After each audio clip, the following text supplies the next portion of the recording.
Hello বন্ধুরা, তো আমি মাম্পি। আজকে শ্রাবণ মাসের তৃতীয় সোমবার চলে গেলাম আবার সব পুজো দিতে। তো পুজো বসে গেছে, ঠাকুর পুজো করছে।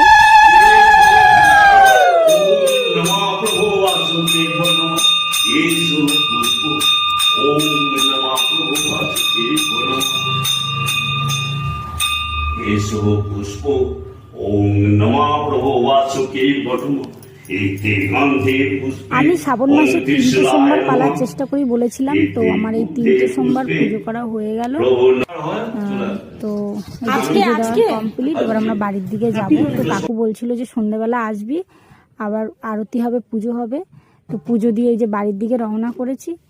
তো আমি সবাইকে একটা কথা বলতে চাই যে সবুজ চুড়ি পরেছি বলে অনেকে অনেক কথা বলে। তো আমি যেমন সবুজ চুড়ি পরি তেমন তার মান রাখারও চেষ্টা